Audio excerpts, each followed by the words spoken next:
Namaste, hello and welcome back to another video on Hamsavahini Vajraasthra. I'm Awhona.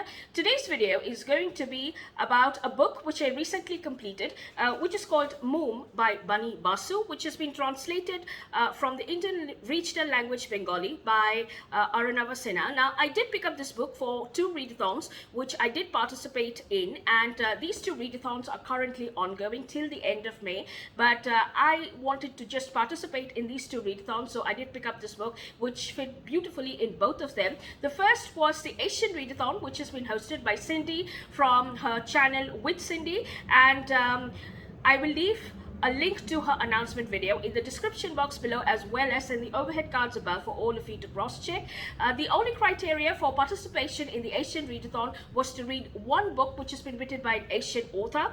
The next readathon, which this book did coincide with, was the LitWithIndianLit Readathon, which has been hosted by Priti from Sant Reads, and I'll also leave a link to her announcement video in the description box below, as well as in the overhead cards above. The only criteria for this particular readathon was to read one book which has been translated from an Indian regional language. Now, Priti did make a wonderful video about this particular readathon, and I was quite inspired by it, and I did manage to collect a bunch of books which were translated from Indian regional languages from different parts of the country. And although it's quite late and I will probably not be able to complete all of them, but I will share these books with you. So should you be interested in any of these books, you could definitely try to check on them as well. So do please join me further in this video.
So now let's come down to the book itself. Now, Moom is a beautifully written book, and it talks about the position of women in a patriarchal dominated society. Now, this is a story about a Marwari family which migrates from the deserts of Rajasthan into the bustling city of Kolkata in search of business expansion. So we have our main protagonist, Hriday Narayan, who is a very shrewd and calculating businessman who builds his entire business from nothing to a huge, successful, profitable empire.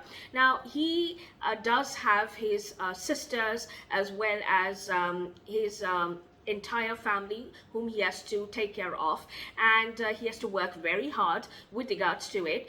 Along with this, the book also explores the plight of the family when a male heir is born into the family, as well as when a girl child is born into the family. So the difference in the attitudes of the parents of the male child or the girl child is something which has been exposed very clearly, because this is something which is part of the ancient Indian cultural tradition as far as patriarchal societies are concerned, because Asian culture does have matriarchal societies as well, wherein the equation is exactly the opposite. So this is something which is very well explored in this book. Now, this book also explores the concept of the personality development of the youth within a migrating family. So we have Jagdish, who is the eldest son of the family, and he is torn between the two cultures which he has to adjust to. The first is his own root culture, which is followed intensively at home, whereas which is the Marwari culture, of course. And then when he goes out to socialize, he has to meet the locals over there who are all Bengali. So he's torn between the two cultures because they are dynamically different cultures, and they're absolutely opposite and diverse from each other. So the fact that there is a confusion which is subconsciously present in Jagdish's character and personality, due to which he cannot really come to terms with the entirety of the Marwari roots within him, or the graciousness or the quietness of the Bengali culture within him, because he does have to adjust with both these cultures. So this is something which is explored. So the fact that there are contradictions as well as there are trepidations which his personality does face, along with everything that he's exposed to the length that he tries to change his surname. His surname is supposed to be Agrawal. He changes it to his village name so that he can be staunch in his roots, but that really does not happen, and he ends up in being a personality who is quite torn apart between these two cultures. The next concept that has been explored in this particular book is the fact that the girl child is always feared in the patriarchal society because of the economic ticket of dowry which will be claimed when the girl child comes of marriageable age, which happens to be the biggest and the only responsibility which the patriarchal society is supposed to be geared up to when it comes to the birth of a girl child. Now, the Agrawal family has had a legacy of producing one male heir followed by approximately 3 to 4 girl children, and this does make the financial situations of the family go topsy-turvy every time. And so the male members and the male heirs have to work day in and day out to ensure that everything is financially stable, and there is always some extra which is left. So this is humorously depicted in this particular book. The next concept that this particular book does explore is that of the way in which daughter-in-laws handle the frustrations which are vented out by their in-laws, and this is seen through the eyes of the servants who are present. Now, as we know, in India, the servants do play a huge role, and they do sometimes form the nuts and the bolts as well as the backbone of running an Indian household. So in this particular family, we see 2 servants, Shamlal, who is the personal servant of the male heir Jagdish, as well as the family servant who is called Misir, and the way in which they think and how they view the entire activities of the family, and the way in which the daughter-in-law is observed by the servant Misir to understand what exactly and how exactly the daughter-in-law is handling the pressure which has been imposed upon her by her in-laws, etc.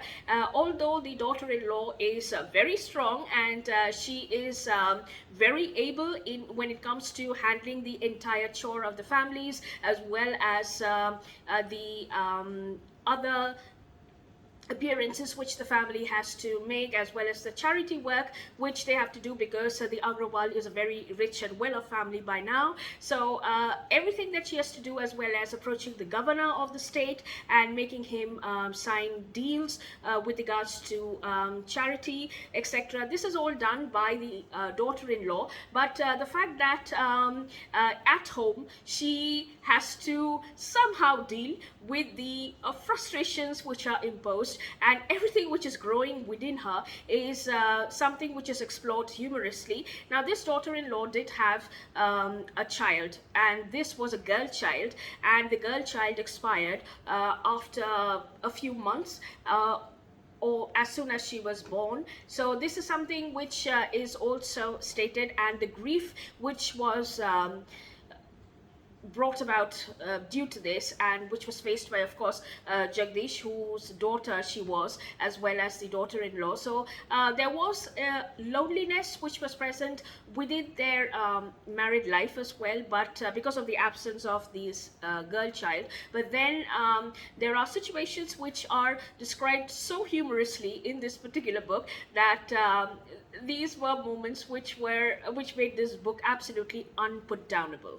Now, later on in this book, we do find a supernatural element which makes this story quite eerie, because there is a paranormal activity which starts happening within the house after the daughter-in-law expires. So the mother-in-law has already expired before, and the daughter-in-law expires because she's found drowning, half drowned or half choked within a water tank, and it seems that she had a heart attack or a stroke, because of which she lost her life. And after the death of the daughter-in-law, there are strange voices which instruct the three men who are left within the family, and the entire routine of the family is dictated by a ghost. So gradually we do find that there are poltergeist activities which start happening within the house.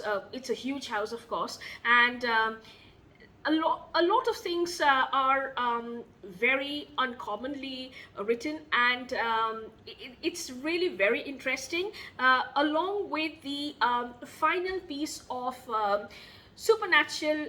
I could call it supernatural, but it is something which is realistic, but it can also be termed as supernatural, because the story is, the ending of the story is a bit ambiguous, because you can't really make out that was that real, or was that a fantasy, or was that a woman who actually was present, because it so happens that the paranormal activities of the house stop once a girl who is hardly 11 or 12 years old travels all the way from Ajmer, which is the hometown of the main protagonist Hriday Narayan, and she comes to Calcutta all on her own without any money, and all she wants is just to stay in the house and be part of the family, and she just wants to help out.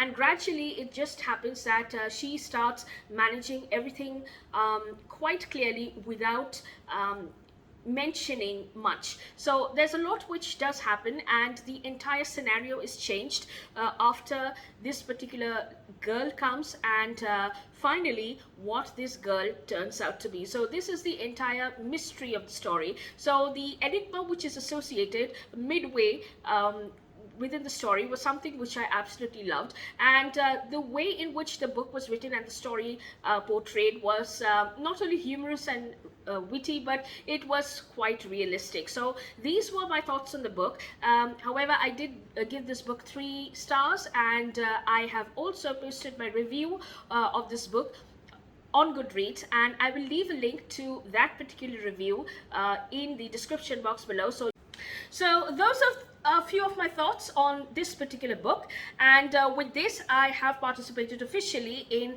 the Asian Readathon as well as the Lit with Indian Lit Readathon. Now there are a few other books that I am reading for the Asian Readathon as well, which I'll be sharing with you as soon as I complete them. And for the Lit with Indian Lit Readathon, I did manage to put together a TBR, which I know I will not be able to complete, but I will try and read them in the forthcoming months and include them in my forthcoming TBR. So I'm very happy that at least I've been able to participate in them. So the books which I will be sharing with you are from different regional languages, because I tried to create my TBR with the help of the bingo board which Priti created.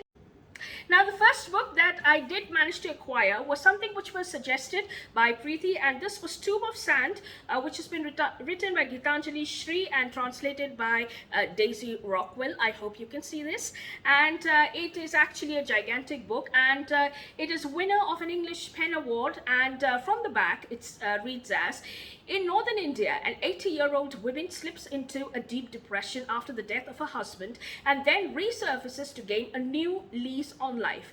Her determination to fly in the face of convention, including striking up a friendship with a transgender person, confuses her bohemian daughter, who is used to thinking of herself as the more modern of the two. To her family's consternation, Ma insists on traveling to Pakistan, simultaneously confronting the unresolved trauma of her teenage experiences of partition and re-evaluating what it means to be a mother, a daughter, a woman, and a feminist. Rather than respond to tragedy with seriousness, Geetanjali Shree's playful tone and exuberant wordplay results in a book that is engaging, funny, and utterly original at the same time as being an urgent and timely protest against the destructive impact of borders and boundaries, whether between religions, countries, or genders. So this is one book which I was looking forward to read, but as you can see, I'm not going to complete this, so I will be reading this in June.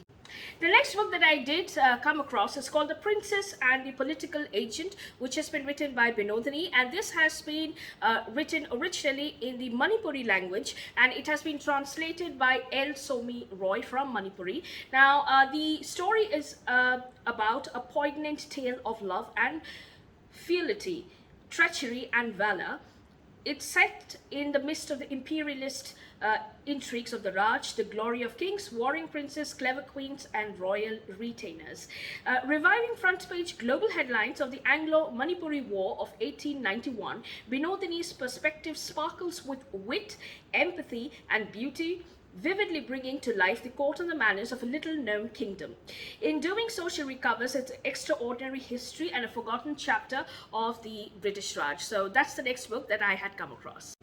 Now, another book that I did add to my collection was called Ratno Dholi, which are stories from rural Gujarat, and it has been translated from Gujarati by Jenny Bhatt, and I've heard very interesting reviews about it. And this is a story about the culmination of the rural and the urban lives when they come together, and the various flavors of introspection as well as philosophies which are seen in the minds of the people. And although it does highlight rural life beautifully, but there's a tinge of modernism which is also included in it, and being translated in English for the first time, this has given a lot of a leverage for the Gujarati writers and Gujarati speakers worldwide to read their same traditional stories in English. So that's the next book that I did add to my collection. Now, the next book that I do have is from the language Konkani, and it has been translated to English from the Konkani language, and it is called Teresa's Man and Other Stories from Goa by Damodar Mazwo.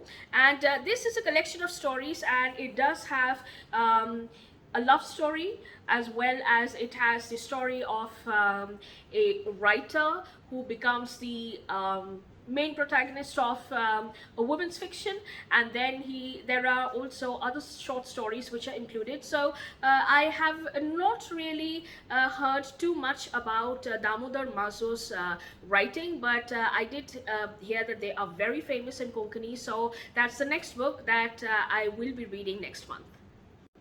Now, the next book that I did add to my collection, it has been translated from Malayalam, and it has been written by Shebuddin Poitum Kadavu, and it has been translated from Malayalam by J. Devika, and it says "Do Not Go to the Jungle." That's the title. I love the cover of the book.